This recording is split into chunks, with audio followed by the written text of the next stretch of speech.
왔습니다. 아버지 하나님, 오늘 눈도 오고 또 비도 오고 날씨도 굵고 그런 날이지만 저희들 말씀을 사모하여 주님 앞에 나왔습니다. 특별히 아버지 하나님, 주님께서 말씀하신 산상보훈을 묵상하고 아버지 하나님, 예수 그리스도의 제자들이 가져야 되는, 하늘 제자들이 가져야 되는 그런 마음 상태가 어떤 것인지를 팔복을 통하여 저희들 배우게 하심을 감사합니다.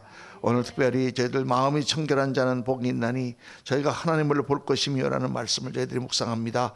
이 말씀 가운데 아버지 하나님 큰 은혜가 있게 하시고, 아버지 하나님, 저희들이 마음이 청결하다는 것이 무엇인지, 하나님을 본다는 것이 무엇인지, 아버지 하나님, 우리가 어떤 마음으로 주님 앞에 나아가 주님께서 맡겨주신 사명을 감당해야 하는지를 밝게 깨닫고 돌아가는 복된 시간 되도록 하나님 역사하여 주옵소서. 오늘 특별히 우리 정성희 권사님, 아버지 병원에 가서 그동안에 이제 아버지 하나님 모든 상태가 어떻게 되는지를 점검하는 그런 시간이 있습니다. 하나님께서 모든 검사 가운데 함께하여 주시고 잘 마치고 또 건강한 결과가 나올 수 있도록 하는 도와주시기를 원합니다. 발 부상을 당한 우리 황 권사님과 또 허리 부상을 당한 우리 하 권사님 함께 하셔서 빨리 모든 몸이 다 완쾌되어 주님 앞에 나와 같이 예배드릴 수 있도록 하나님 역사하여 주시기를 간절히 빌고 원합니다.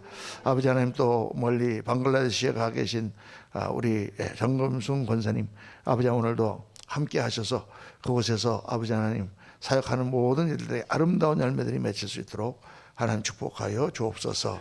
오늘 이 시간 성령께서 역사하여 주시고 말씀하는 자나 말씀을 듣는 자나 다 성령으로 충만하며 성령 안에서 교통하는 복된 시간 되고 말씀이 확연히 깨달아 알아지는 귀한 은혜가 넘치도록 역사하여 주옵소서. 우리 구주 예수 그리스도 이름으로 기도하옵나이다. 아멘. 아멘. 할렐루야. 우리 화면 좀 넘겨주시기 바랍니다. 오늘은 산상보훈 8복 7번째 시간, 이제 복으로는 6번째 복인데 마음이 청결한 자를 여러분과 함께 묵상하겠습니다. 이 발복의 말씀은 우리가 정말 예수님을 믿고 우리 제자로서의 삶을 살아가는 사람들의 기본적인 마음가짐입니다. 그런데 예수님 처음 믿을 때만 그런 것이 아니라 우리가 평생 주님을 섬기면서 늘 이런 마음을 우리가 갖고 또 점검하고 그렇게 해야 됩니다. 심령이 가난한 자는 복이 있고, 애통하는, 정말 우리의 죄와 죄악된 모습과 우리의 교회와 영혼들과 이 세상을 놓고 애통하며 하나님이 나가는 마음, 이런 마음들이 있어야 된다. 정말 그래야 된다. 그렇지 않으면 우리가 실족하여 넘어지든지, 아니면 우리의 신앙이 느슨해지든지, 아니면 퇴보하든지 그런 일들이 꼭 일어나는 것입니다. 그래서 오늘 말씀을 또 계속해서 묵상해 보겠습니다. 우리 마태복음 5장 3절에서부터 8절까지 우리 다 같이 한 목소리로 같이 큰 소리를 읽겠습니다. 심령이 가난한 자는 복이 있나니 천국이 그들의 것이며, 애통하는 자는 복이 있나니 그들이 위로를 받을 것이며, 온유한 자는 복이 있나니 그들이 땅을 기업으로 받을 것이며, 의에 줄이고 목마른 자는 복이 있나니 그들이 배부를 것이며, 긍휼히 여기는 자는 복이 있나니 그들이 긍휼히 여김을 받을 것이며, 마음이 청결한 자는 복이 있나니 그들이 하나님을 볼 것이며. 아멘. 우리가 우리 작가 복습하면 심령이 가난한 자는 어떤 사람이라고 그랬습니까? 하나님을 향한 그 마음에 갈급함이 있는 그런 심령을 말한다, 그렇게 말씀했습니다. The poor in spirit, 우리의 영이 가난하다는 거예요. 채워져야 된다는, 그게 세상 것으로 채우거나 다른 것으로 채울 때 잠깐은 그게 채워질지 몰라도 채워지지 않습니다. 어제 뭐 이거 좀 제가 이제 우리 저기 온누리교회 가서 이제 우리 김상일 목사님 추모 예배를 드렸는데, 우리 거기에 이제 오신 분들 중에 형제가 있어요. 형제가 있는데 둘 다 목사님이었는데 아주 좋은 목사님이었는데, 다 2세 목사님이에요. 미국에 그분들이 참석을 하셨는데, 큰 목사님이 아주 정말 설교도 잘하고 찬양도 잘하고 아주 좋은 목사님이었는데, 이게 좀 목회를 하다가 미국에 가서 MBA 경영대학원을 다녔어요. 좀 더 이제 큰 목회를 하려고 그렇게 다니다가 경영대학원을 다니다가 거기서 또 좀 이렇게 경험을 더 좀 쌓아봐야 될 것 같아서 코카콜라 컴퍼니에 들어가서 이렇게 일을 했습니다. 그러다가 거기 이제 중역이 되고 그러다가 보니까 계속해서 다른 회사에서 이렇게 오라고 그러는 거예요.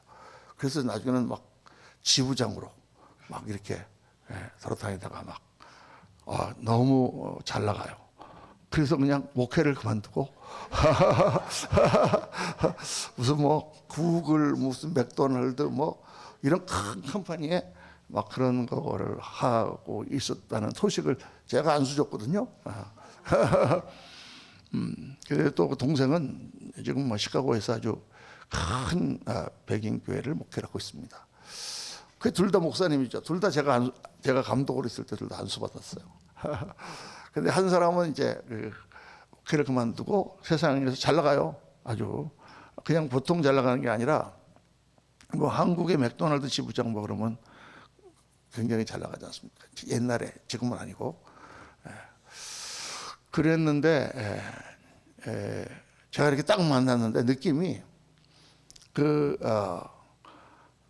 동생은 지금 목회하고 있는 동생은 여러 가지로 힘들고 목회가 어렵고 하겠지만은 그래도 막 얼굴에 빛이 살아 있고 막 그런데 이 지금 일본의 맥도날드 지부장을 하는 그 옛날에 목사였던 그 형제는 딱 만나니까 벌써 느낌이 확 뭐랄까 이렇게 참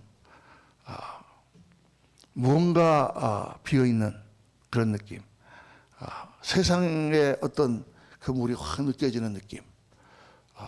그래서 그 자리에서 만나니까 그 사람이 오히려 좀 인생에서 뒤진 것 같은 그런 느낌을 받더라고요. 그래서 참 우리가 예수님 안에서 계속 하나님의 사역을 해나간다는 것이 얼마나 좋은 것인가. 하나님에 대한 갈급함을 다른 걸로 세상에 무슨 부귀 뭐 이런 걸로 세상에 나가서 일하고 돈 많이 벌고 좋은 차 타고 다니고 막 지금 잘 살아요. 너무 미국에서 잘 사는데 내가 볼 때 영적으로는 너무 무너져 있는 그런 거를 제가 보면서 참 정말 이 팔복의 말씀이 생각이 나더라고요. 우리가 하나님으로 내 심령을 채워야지 세상 걸로 채울 수가 없다. 우리가 이렇게 열심히 일을 하다 보면은 좀 쉬고 싶은 생각이 있잖아요. 그래서 뭐 어디 뭐 일본을 간다든가 어디 온천을 간다든가 가서 한 2, 3일 쉬자. 그래갖고 쉬면 아무 첫날은 참 좋아요.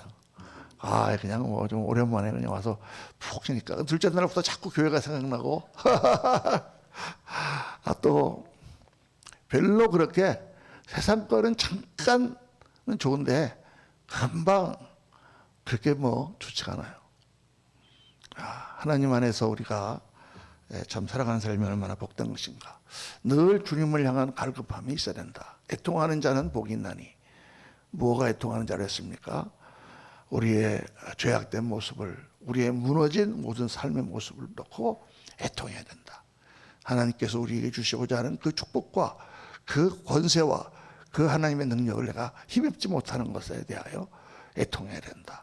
교회를 보고 애통해야 되고 죽어가는 영혼을 보고 애통해야 되고 이 죄악 가운데 있는 세상을 보고 애통해야 된다. 온유한 자는 어떤 자입니까? 하나님 앞에 온순한 자라 그랬습니다. 겸손하고 온순한 자, 순종하는 자. 그래서 온유라고 하는 말은 항상 겸손과 같이 따라다닌다 그랬죠. 그래서 겸손과 온유로 나는 마음이 겸손하고 온유하니 수고하고 무거운 짐자들아 다 내게로 오라. 내가 너희를 쉬게 하리라. 주님 말씀하시면서 나는 마음이 온유하고 겸손하니 내 멍에를 메고 내게 배우라. 주님 말씀하시죠. 온유와 겸손은 같은 것이다. 하나님 앞에 겸손한 자, 하나님 앞에 내가 아무것도 아닌 자, 하나님의 섭리 앞에 무릎을 꿇는 자, 그것을 따라가는 자, 내 고집과 내 생각대로 가지 아니하고 하나님이 인도하시는 길을 따라가는 아주 잘 훈련된 그런 소처럼 막 날뛰던 야생마가 잘 조련된 말처럼 그렇게 주님 앞에 따라가는 그런 사람이 온유한 사람이다. 의에 줄이고 목마른 자는 어떤 인생의 가장 중요한 것이 하나님 나라와 그 의를 구하는 것. 그게 늘 내 마음에 갈급함으로 있는 사람, 그 사람이 복이 있다 이렇게 말씀했습니다. 그리고 지난주에 우리 긍휼히 여기는 자, 우리가 정죄하지 말고 불쌍히 여기고 또 그들을 우리가 부드러운 마음으로 품에 안을 수 있어야 된다. 고칠 수 있는 길은 뭡니까? 예수 그리스도의 십자가 보혈밖에 없다. 그런 내용을 묵상했습니다. 오늘은 마음이 청결한 자는 복이 있나니 그들이 하나님 볼 것이며, 요 다음에 9절에는 화평케 하는 자는 복이 있나니 저희가 하나님의 아들이라 일컬음을 받을 것이며, 그 다음에 10절에는 의를 위하여 핍박을 받는 자는 복이 있나니 천국이 저희 것임이라. 세상이 너희를 핍박할 때는 기뻐하고 즐거워하라. 하늘에서 너희의 상이 큽니다. 이렇게 주님께서 말씀하시죠. 그래서 우리가 이제 다음 주 보면은 이제 우리가 이 팔복이 끝날 텐데, 그런데 이 말씀을 가만히 보면요, 이 팔복, 이제 하나님 말씀을 우리가 전체적으로 요약하면 두 계명으로 주님께서 요약하셨다 그랬잖아요. 어떤 계명이 큽니까? 하고 율법사가 나와서 주님께 물어보니까 예수님 뭐라고 대답하셨습니까? 주 너의 하나님을 마음을 다해 목숨을 다해 뜻을 다해 사랑하라. 이것이 크고 첫째 되는 계명이요. 둘째는 이와 같으니 내 이웃을 내 몸같이 사랑하라 하신 그것이니라.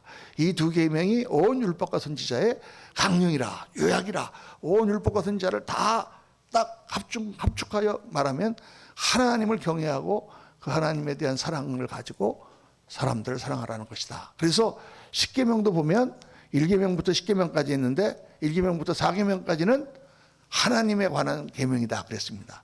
주 여호와 외에 다른 신을 내게 두지 말지니라. 너를 위하여 새긴 우상을 만들지 말지니라. 하나님의 이름을 망령되이 걷지 말지니라. 안식일을 지키되 거룩시키라. 이건 하나님과 나와의 관계에서 그렇게 하고, 5계명부터는 뭐예요? 내 부모를 공경하라. 살인하지 말라. 간음하지 말라. 도둑질하지 말라. 거짓 증거하지 말라. 남의 것을 탐내지 마라. 이거는 사람과의 관계에서 일어나는 일이다. 이렇게 공부를 했습니다. 그런데 이 팔복도 가면 보니까 팔복도 앞에 4가지 복은 하나님과 관계된 거고 뒤에 4가지는 사람과 관계된 거예요. 그래서 참 신기하다. 아무 주석식에도 이렇게 얘기한 게 없는데 제가 보니까 그렇더라니까요. 하나님, 심령이 가난한 자는 하나님으로부터 채워지지 않으면 안 되는 그런 사람이죠. 애통하는 자는 하나님 앞에 죄된 나의 모습과 무너진 나의 모습을 보고 애통하는 거고, 온유한 자는 하나님 앞에 겸손하고 하나님 앞에 순종하는 온순한 자며, 의에 줄이고 목마르는 것도 하나님 나라와 그 의, 예수 그리스도를 추구하는 그 갈급함, 그게 바로 앞에 4복이더란 말이죠. 그런데 뒤에 4복은 사람에 관계되는 거예요. 긍휼히 여기는 자는 복이 있나니, 마음이 정결한 자는 복이 있나니, 화평하게 하는 자는 복이 있나니, 의를 위하여, 세상이 우리를 핍박할 때 의를 위하여 핍박을 받는 자는 복이 있나니. 이 뒤에 4것은 사람에 관한 것입니다. 그런데 긍휼히 여기는 자, 물론 사람을 긍휼히 여기는 거잖아요.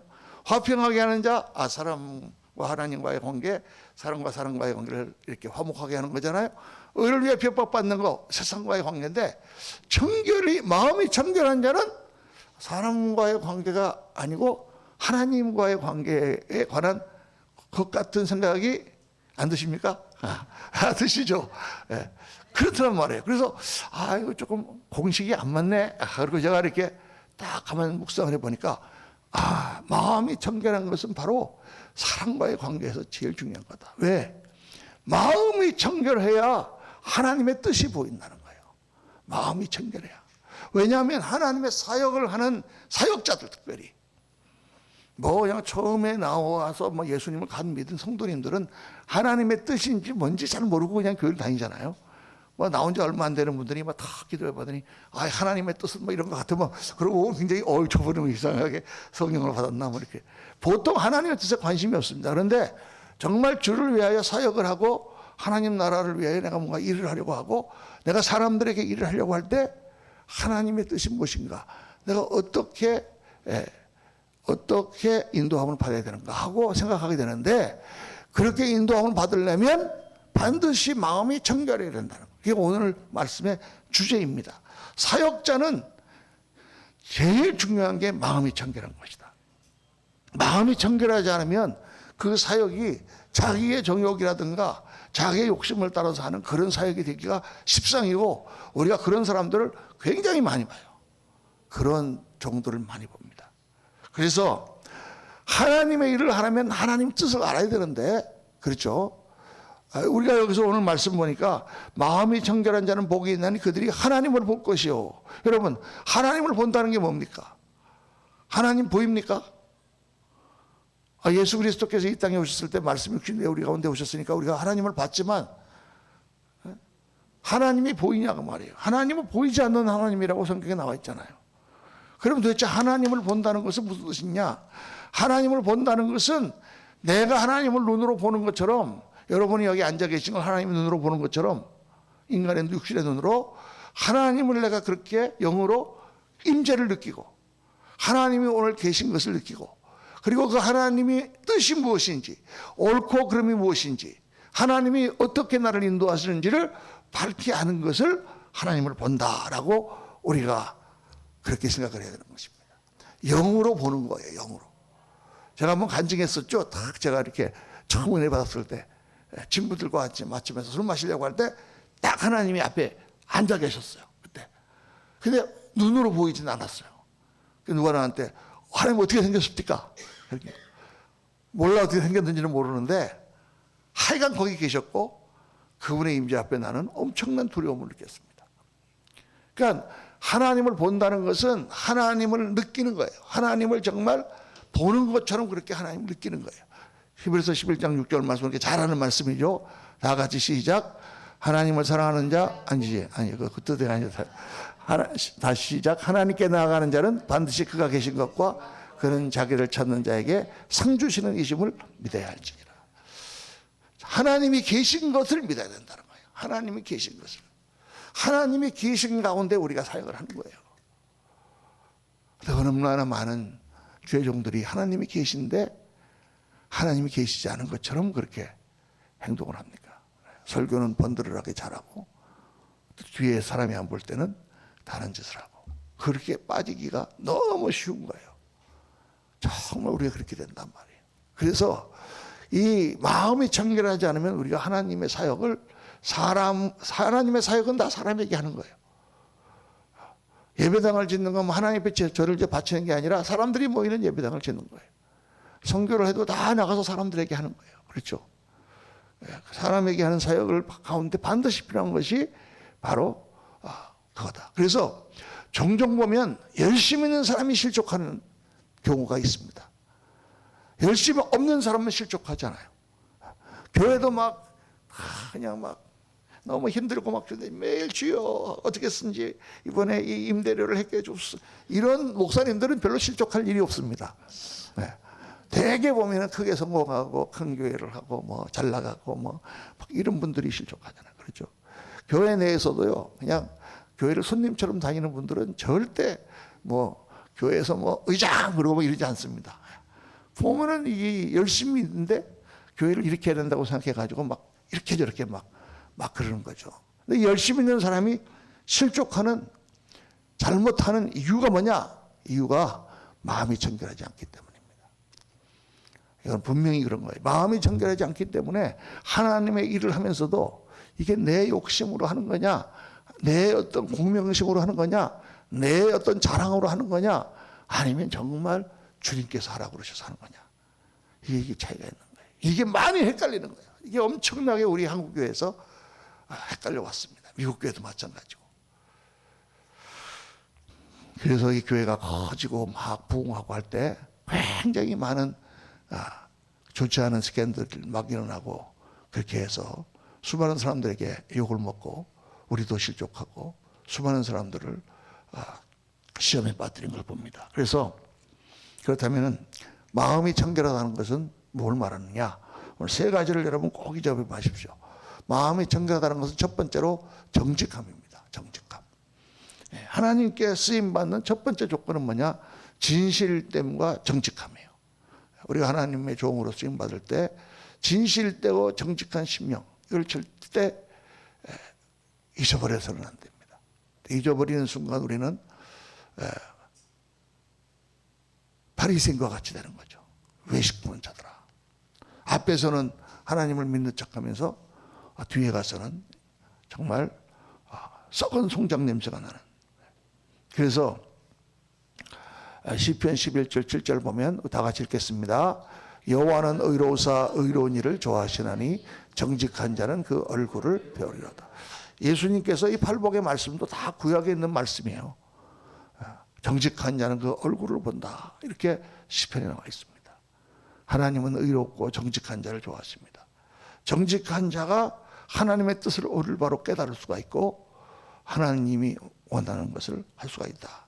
잠언 3장 32절 다 같이 대저 패역한 자는 여호와께서 미워하시나 정직한 자에게는 그의 교통하심이 있습니다. 정직한 자는 하나님과 영으로 교통한다. 이렇게 말씀하고 있습니다. 그래서 사람을 속일 수 있을지 몰라도 우리가 하나님을 속일 수가 없죠.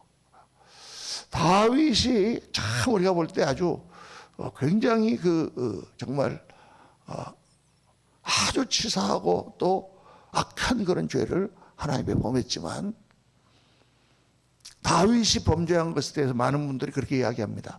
사울은 범죄하고 나서도 하나님께 회개하지 않고 다윗은 하나님께 회개했기 때문에 용서받았다. 이렇게 말씀하잖아요. 그런데 맞습니다. 그 말이 맞아요. 사울은 작은 범죄를 했습니다. 우리가 볼 때 큰 게 아니에요. 하나님의 말씀을 순종하지 않았습니다. 제사장이 와서 제사를 드려야 되는데 기다리다가 안 오니까 마음이 급해서 자기가 제사를 드렸던 거하고, 두 번째 하나님께서 분명히 가서 아말렉에 있는 모든 것들을 다 진멸하라고 했는데 다 진멸하려고 하다 보니까 너무 양하고 소가 좋은 거는 아까워서 그거 남겨놓고 진멸하지 않고 여자들하고 남겨놨습니다. 그래서 사무엘이 오니까 이거 제사 드리려고, 너무 좋은 거라서 이거 제사 드리려고 남겨놨습니다. 그랬더니 사무엘이 그 유명한 말씀하죠. 하나님이 순종이 제사보다 낫고 하나님 말씀을 듣는 것이 수양의 기름보다 나은 줄을 알지 못하느냐. 그러면서 이제 하나님 너를 버렸다. 버렸다 그럴 때 사울이 사무엘의 옷자락을 붙잡고 하나님이 나를 버렸더라도 사람들 앞에 가서 내가 하나님이 나를 버렸다는 얘기하지 말아주세요 라고 얘기합니다. 많은 이게 사울만 그런 게 아니라 많은 주의 종들도 그래요. 제가 보니까 저도 뭐 이렇게 40년 가까이 사역을 하면서 수많은 목사님들 봤지 않습니까? 그러면 정말 하나님 앞에 그러면 내가 정말 이렇게 해야 되는데 하나님 앞에 뭐 회개했으니까 나는 용서받았다. 그러니까 사람들 앞에서 그렇게 한단 말이죠. 다윗은 그렇게 하지 않았어요. 그런데 한 가지 여러분 알아야 되는 것은 다윗이 그렇게 하나님께 용서를 받아서 우리 마태복음 1장에 보면 아브라함과 다윗의 자손 예수 그리스도의 계보라 이렇게 나옵니다. 역시 예수님은 다윗의 자손에서 오신 거고 다윗이라고 하는 그 이름이 하나님의 생명록과 그리고 예수 그리스도의 그 족보에 그 조상으로 기록되어 있는 왕의 상징으로 되어 있는 것은 지워지지 않았어요. 다윗은 용서받은 거죠. 그렇지만 그 후에 그 다윗의 남은 여생은 정말 비참했습니다. 너무 고생을 많이 했어요.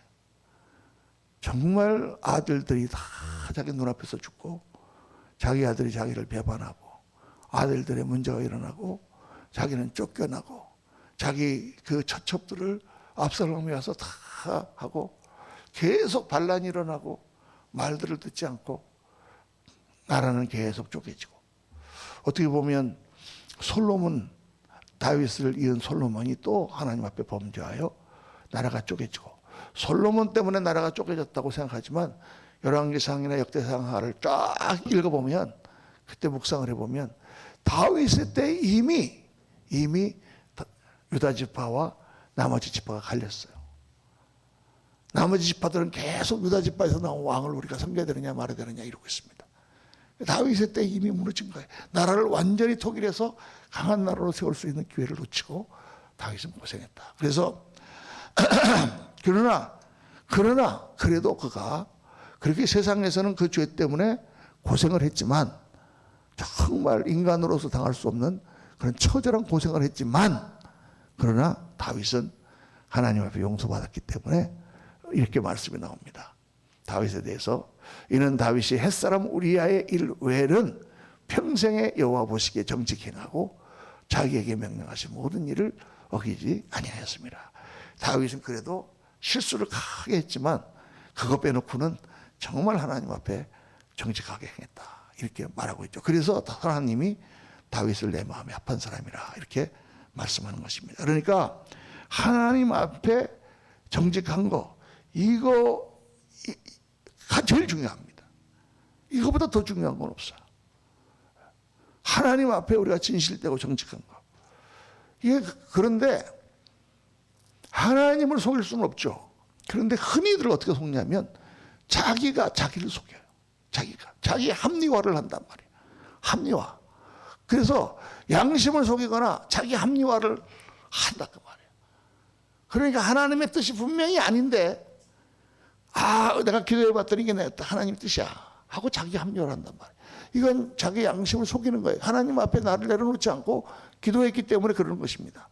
그래서 디모데전서 4장 1절에 보면, 그러나 성령이 밝게 말씀하시기를 후일에 어떤 사람들이 믿음에서 떠나 미혹하는 영과 귀신의 가르침을 따르리라 하셨으니 자기 양심이 화인을 맞아서 외식함으로 거짓말하는 자들이야, 이렇게 말씀하고 있습니다. 그러니까 우리 성도님들도 때로 미혹의 영이라든가 때로 자기 양심이 무뎌져서 그렇게 실수를 하는 건 많이 보지만, 이런 거는 아주 조그만 거고, 교회사 쪽으로 볼 때 큰 이단이라든가 잘못을 저지르는 것들이 있어요. 양심의 화인을 맞는 거예요. 여러분, 그 2차 대전 때 독일 마크가 어떻게 되어 있습니까? 꼭 불교의 만자 비슷하게 되어 있잖아요. 만자하고 다른 건 방향이 다릅니다. 방향이 다른데 그게 뭐냐면 십자가를 꺾은 거예요. 십자가를 끄트머리를 톡톡 이렇게 꺾은 거예요. 그걸 스와스티카, 또 하켄크로이츠라고 하는데 독일어로 꺾어진 십자가입니다. 그러니까 이 나치는요, 유대인들을 학살하는데 뭐를 이용했냐면 기독교를 이용했어요. 원래 독일이 루터교 나라 아닙니까? 그래서 나치들의 다 그 SS 보면 여기 십자가로 다 이렇게 문양이 돼 있잖아요.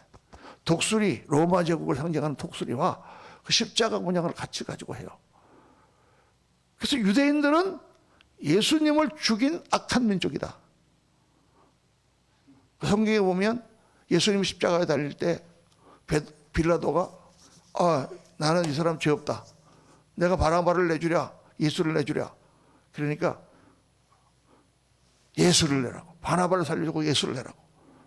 그러니까 빌라도가 손을 씻지 않습니까?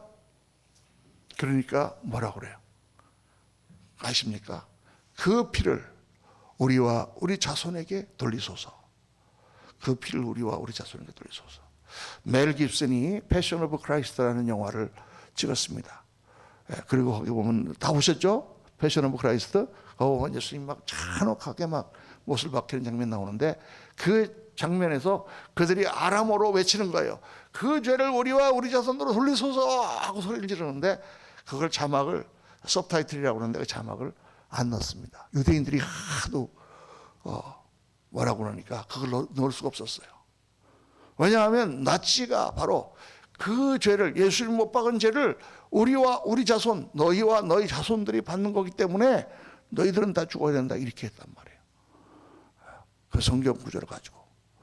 그래서 마지막에 가스실 들어가는 것도 예수 믿냐 안 믿냐 그래 갖고 나눴다니까요. 뭐 그런 영화들이 있습니다. 소피스 초이스 뭐 이런 영화 보면은 메릴 스트립이 주연하는 그런 초창기 아주 옛날 영화인데, 이 폴란드 여자가 잘못 유대인으로 해가지고 막 가서 온갖 그 감옥에서 정말 유대인처럼 그렇게 학대를 당하다가 마지막에 가스로 실려가는데, 이 엄마에게 아들 하나 딸 하나가 있어요. 딸 하나가 있는데 엄마 이름이, 이 메릴 스트립의 이름이 소피아. 그런데 마지막에 가스실로 막 끌려가니, 이 열차를 타고 가니까 막 거기 있는 장교한테 호소합니다. 나는 폴란드 사람이다. 나는 폴란드 사람이야. 난 주이시가 아니야. 나는 유대인이 아니야. 막 그러니까 그 장교가 딱 쳐다보더니, 그래? 너 폴란드 사람 맞아? 너 예수 그리스도의 속죄를 믿어? 이거 제가 충격을 받았습니다. Do you believe in the redeemed Christ? 예수님이 속죄하신 예수님을 믿냐? 그러니까 내가 예수님을 믿는다. 그러니까 쓱 웃더니 그래 가. 우리 아이들은 둘 중에 하나만 데려가. 그렇게 합니다. 그러니까 이 엄마가 그거 얼마나 잔인합니까?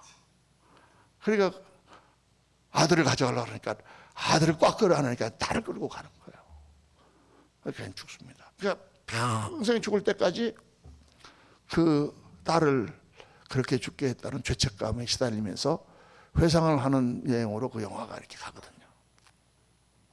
그 영화를 보고 제가 얼마나 충격을 받았는지 모릅니다. 그 나치 그 장교가 거기서 그 가스실에 들어가는 사람들을 고르면서 너 속죄하신 예수 그리스도를 믿냐고 이렇게 물어볼 때 그 충격. 야, 기독교를 빙자하여 저런 사탄의 악한, 정말 마지막 때는 광명의 천사로 가장해서 사탄이 온갖 악을 저지른다고 하는 말이 정말 그런 거예요, 여러분. 그런 흑역사가 얼마나 많은지 몰라.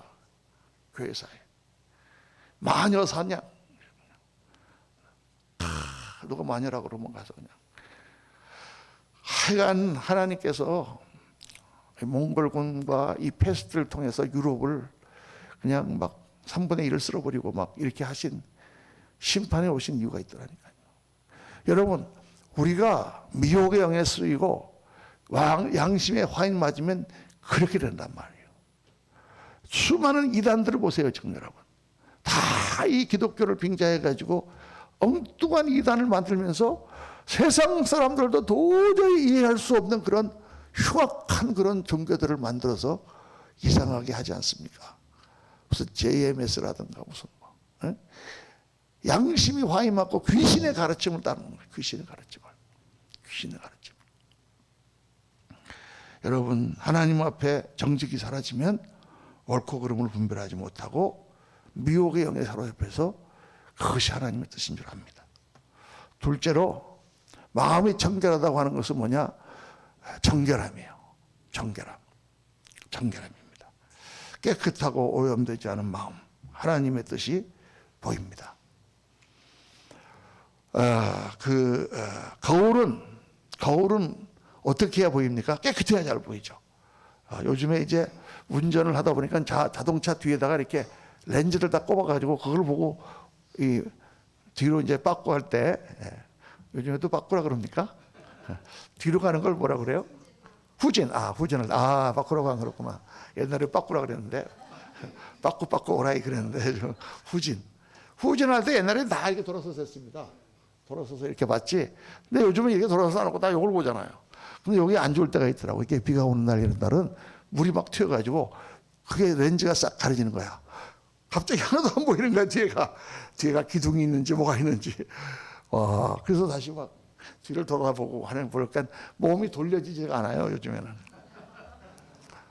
여러분, 렌즈에 더러운 게 끼면 보일 수가 없는 거죠. 근데 성경은 성령이 우리 양심이 거울이 된다 그랬거든요. 성령님이 임해서 우리 양심이 거울이 되는 거예요. 근데 이게 오염되면, 죄로 오염이 되면 거울이 제대로 보이지 않는 것입니다. 하나님이 희미하게 보이는 거예요. 그래서 세상적 욕심이라든가 육체적인 정욕이라든가 더러운 생각이라든가 습관적인 죄,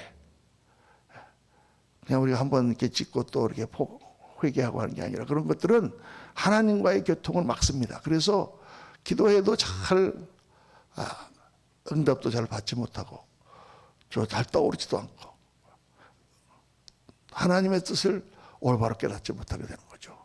고린도서 7장 1절을 보니까 그런즉 사랑하는 자들아, 이 약속을 가진 우리가 하나님을 두려워하는 가운데 거룩함을 온전히 이루고 육과 영의 온갖 더러운 것에서 자신을 깨끗하게 하자. 약속을 하셨잖아요. 예수 그리스도 안에서의 은혜의 약속을 받았잖아요. 주님께서 우리가 주님을 믿기만 하면 구원해 주신다고 하는 약속을 받았잖아요. 할렐루야. 그러니까 나는 예수 믿으니까 난 구원해 주시겠구나. 난 천국 가겠구나. 난 하나님 자녀가 되겠구나. 할렐루야. 그러니까 이제는 마음대로 죄를 짓고 살아도 되겠구나. 이렇게 가지 말라는 거죠. 그 약속을 가진 우리가 그렇지 않았으면 우리가 지옥으로 떨어지는 그 무서운 심판에서 우리를 구원해 주신 거룩하신 하나님 앞에 두려운 마음을 가지고 거룩함을 온전히 이루어서 육과 영의 온갖 더러운 것에서 자신을 깨끗하게 하자.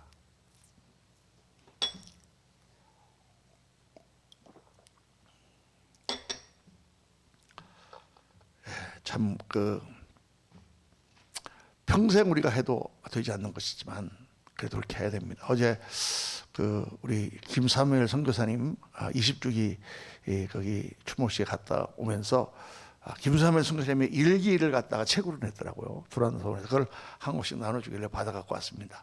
아직 하나도 안 읽어봤는데 아침에 이게 뭔가 하고 탁 읽어봐, 탁 피고 딱 한 장에 한 줄을 딱 읽는데 거기 뭐라고 딱 되어 있냐면 몇월 며칠인지 모르죠. 오늘 또 TV를 보느라 3시간을 낭비했다.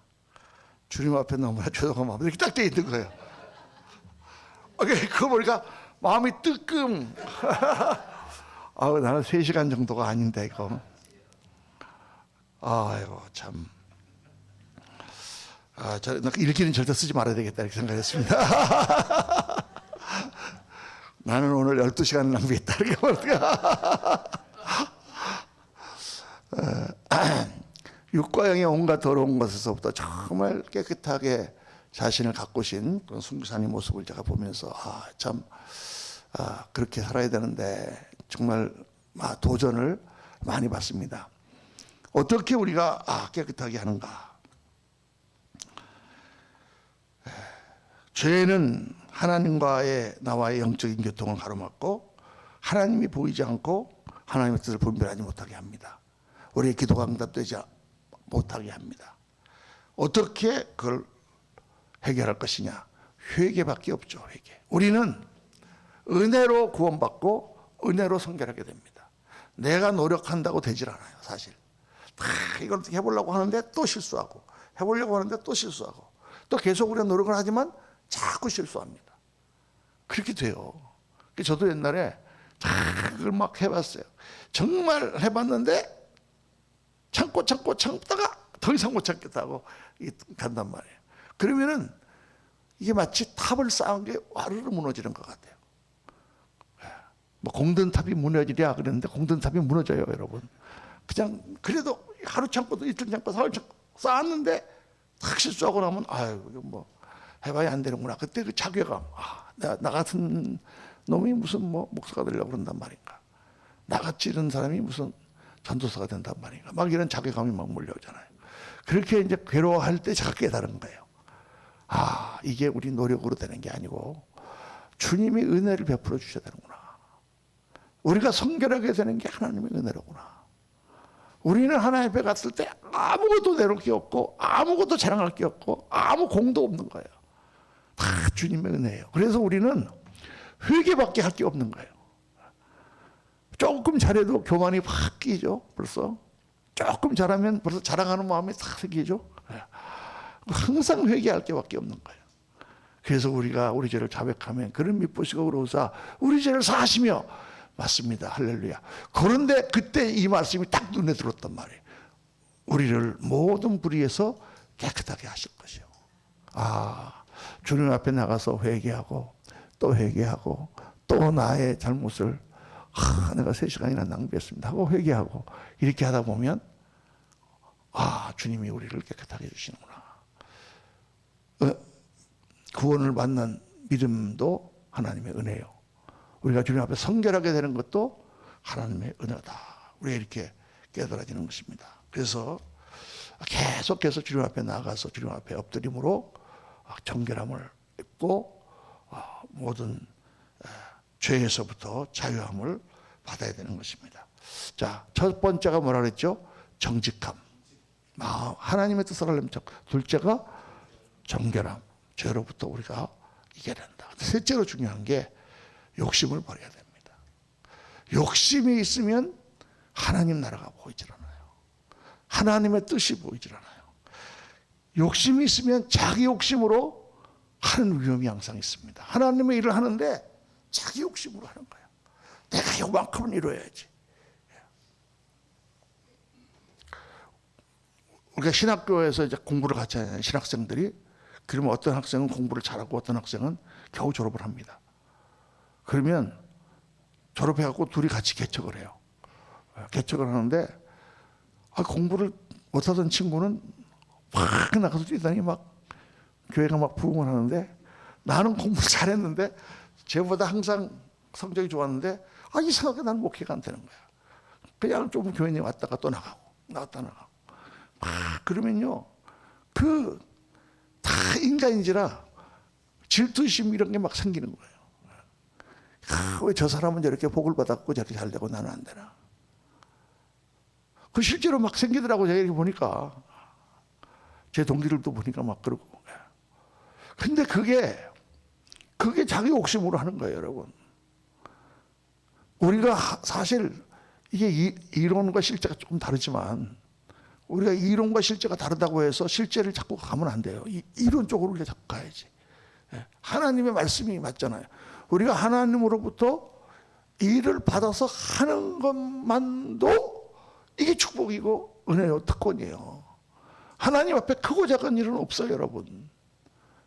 이걸 알아야 돼. 하나님 앞에 큰 일과 작은 일이 없어요. 큰 교회를 하시는 분은 하나님 앞에 가면 상급을 많이 받고, 작은 교회를 목회하는 목사님은 하나님 앞에 가서 상급을 적게 받냐? 절대 그렇지 않습니다. 어떤 분은 뭐 갔더니 그냥 사람들이 다 그냥 예수 믿으려고 기다리고 있어.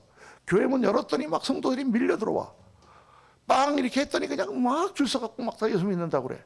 그래가지고 막 갔는데 1년 만에 막 1000명이 구원시켰어. 근데 어떤 분은 갔는데, 인도에 갔는데 아무리 전도하고 해도 한 명도 안 와요. 20년을 선교해서 꼭 한 영혼을 구원하신 선교사님이 계세요.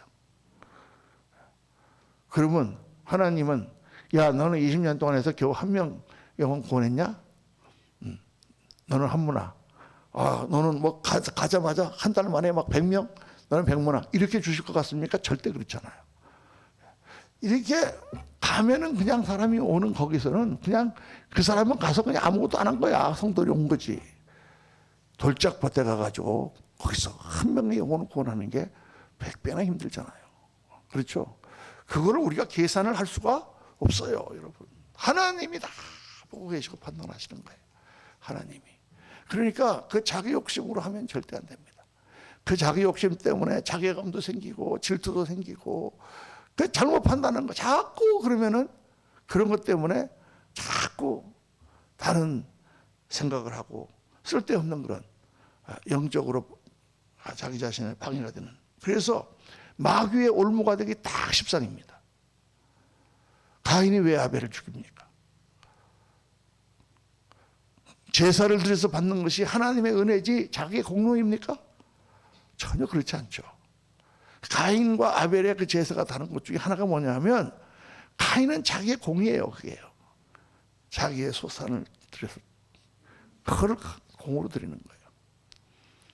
아벨은 하나님 시키는 대로 양을 드린 거고, 그게 다른 거예요, 여러분.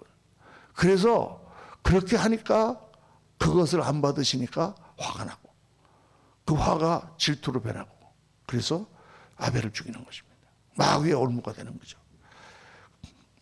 우리가 신비한 은사와 능력이 왜 필요합니까? 우리가 은사 집에 가면 옛날에 목사님들 많이 모여가지고 막 기도하고 막 하지만, 물론 전도가 잘 안 되니까 하나님 참 이런 은사를 주셔서 하나님 역사가 나타나면 얼마나 사람들이 오겠습니까? 하고 우리가 가서 기도하는 거지만, 많은 경우에는 내가 그래도 이렇게 갖고 막 성도들이 그룹 때 같이 모여가지고 큰 교회 목회를 해봐야 되겠다, 이런 생각들이 있는 거예요. 그런 생각들이 많죠, 사실은. 정말 하나님 나라와 그리스도의 복음을 위해서 그런 은사가 필요한 건가? 아니면 자기의 영웅심리 때문에, 자기 자랑 때문에, 자기의 성취감 때문에 그런 게 필요한가? 정욕을 위해서 능력을 구하면 자칫 이단 적그리스도가 됩니다. 참 그게요, 우리 사역자들이 빠지기 쉬운 함정이에요. 함정. 정말 무서운 함정입니다. 그래서 정말 하나님 앞에 엎드려야 돼요. 예수님께서 광야에서 시험을 받으셨잖아요. 그 시험 내용이 뭡니까? 내가 하나님의 아들이거든 이 돌이 들어 떡이 되게 하라. 너 할 수 있어. 할 수 있잖아. 너는 하나님의 아들이잖아. 자기 육신의 욕구를 위하여 하나님 능력을 사용하라는 거죠. 예수님 뭐라고 대답하십니까? 사람이 떡으로만 살 것이 아니요 하나님의 입에서 나오는 모든 말씀으로 살 것이니라. 그 다음에 성전에 탁 꼭대기에 올려갖고 뛰어내려라. 천사가 너를 받쳐줄 거다. 뭐예요 그게? 사람들 앞에 그 성전에서 뛰어내려 보세요. 선지자 중에 선지자가 나타났다고 하지. 엘리야가 나타났다. 천사들의 불마차를 불병거를 타고 이분이 내려온다. 이렇게 할 거 아니에요. 주 너희 하나님을 시험하지 말라. 그 다음에 세 번째가 뭡니까? 높은 산에 데리고 가서 세상을 다 보여주면서 내가 나한테 절하면 이 세상을 다 너에게 주겠다. 세상적인 욕심이죠. 권력. 예수님 뭐라고 하십니까? 주 너희 하나님만 섬기고 그에게 경배라고 하셨느니라. 사탄아 물러가라. 그 세 가지가 다 지금 여기에 해당되는 거예요. 우리가 넘어지기 쉬운 바로 그런 것입니다. 그래서 참 이 결론은 뭐냐면 우리가 이제 꿈에 대해서도 제가 많은 말씀을 꿈을 가져야 된다. 하나님 물론 우리가 소박한 꿈을 가집니다. 하나님 정말 이거 좀 해결해 주세요. 그 꿈을 꾸는 거 좋은데 우리가 정말 사역을 할 때 꿈을 꾸는 것은 정말 이게 하나님이 기뻐하시는 꿈인가 하나님이 원하시는 것인가 아니면 내 욕심 때문에 꿈을 꾸는 것인가를 우리가 잘 분별해야 된다. 기도를 하고도 그것이 자기가 하나님의 뜻이라고 잘못 생각하고 잘못 주장하는 사람들이 많이 있어요. 그 옛날에 스펄전 목사님이 딱 그랬다니까요. 목회자 후보생들에게 라는 책이 있었어요. 1권, 2권이 있었는데 그 1권이 더 좋아요. 2권은 좀 디테일한 거고. 거기서 뭐라고 말씀하셨냐면 하나님의 뜻을 함부로 얘기하지 마라. 그건 하나님의 뜻을 망령되이 일컫는 거다. 우리가 하나님의 뜻을 어떻게 알겠는가? 기도했는데 하나님 확신 주시면 아마 그럴 것이다 라고 우리가 90% 생각하지만 겸손하게 그 앞에 엎드리는 거 아니겠느냐. 자기가 신학교에서 어떤 포지션이 생겨가지고 그 포지션을 시범 광고를 냈답니다. 그랬더니 50명이나 되는 사람들이 다 편지를 써갖고 보내면서 뭐라고 그랬냐면 기도를 해보니까 자기가 거기 가는 게 하나님의 뜻이다. 그렇게 썼다는 거예요, 다. 포지션을 하나인데 50명이 그렇게 썼으니 스펄전 목사님이 한 명은 하나님의 뜻인지 모르겠는데 49명은 분명히 아니지 않냐. 하나님의 뜻을 그렇게 함부로 얘기하지 마라. 그래서 오늘 말씀의 결론을 맺습니다. 결론은 뭐냐? 청결한 마음과 하나님의 뜻을 알기 위해서 우리가 엎드려야 됩니다. 주님, 정결한 마음을 주옵소서. 정직한 영을 새롭게 하소서. 우리 시편에 나오는 말씀처럼 하나님의 영을 내게 떠나가지 마시고 성령으로 나를 비춰주소서. 내 양심이 항상 깨끗하게 하나님 하옵소서. 하나님 앞에 내가 엎드립니다. 나는 종입니다. 나는 종입니다. 여러분, 종은 뭐예요? 종은 하라 그러는 것을 하는 사람이 종이에요. 자기가 나서서 하는 게 아니에요. 순종하고 우리가 내려놔야 돼. 정말 저는 이걸 많이 하나님 앞에 고백하면서 제가 저 자신을 보니까 그렇더라니까요. 조금 뭐가 잘 되면은 교만해져. 남들한테 이렇게 뭐 뻐개는 교만이 아니라 은근히 내 안에 교만이.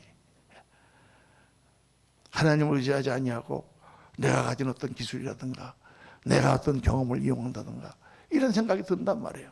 그건 하나님 앞에 정말 불충한 거예요. 정말 하나님 앞에 내가 종입니다. 이걸 밤낮으로 고백해야 돼요. 종이 아니야 보면은요. 그래서 순종을 못하는 거예요. 목사님이 뭐 이렇게 뭐라 그러면 그 목사님이 뭐라 그러는 겁니까? 누가 뭐라 그러는 걸로 받아야 돼요. 아이고 할렐루야. 알긴 잘하시네. 저는 절대 제가 이렇게 뭐 이래라 저래라 얘기하고 싶지 않은데 어떨 때 기도해 보면은 정말 그 성도가 이렇게 하면 안 되겠구나. 그래서 제가 안 되는 줄 알면서도 한마디 합니다. 이렇게 하세요. 뭐 안 들으면 이제 그 사람은 자기 책임이지 뭐. 나는 전할 말은 했잖아요. 근데 그렇게 거의 10명 중에 9명 안 합니다. 근데 가끔 어쩌다가 이렇게 한 명이 돌아오는 거 보면은 참 훌륭한 분이에요. 그런 분들이. 내가 하나님 앞에 종이라는 게 뭔지를 아는 사람들이에요. 우리가 마음대로 하는 게 아니잖아. 우리는 가라 하면 가고 오라 하면 오고 앉으라면 앉고 서라면 서고 살라면 살고 죽으라면 죽고 하라면 하고 하지 말라면 안 하는 사람들이에요. 우리가 하는 거가 좋은 게 아니에요. 하지 말라 그럴 때 안 하는 것도 좋은 거예요, 여러분. 그런 설교는 잘 안 하죠. 다 안 하려고 그러니까. 어떤 분들은 와서 그래요.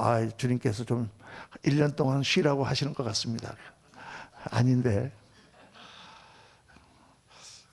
그래서 교만한 심령을 버리고 늘 자신을 돌아보고 하나님 앞에 경계해야 됩니다.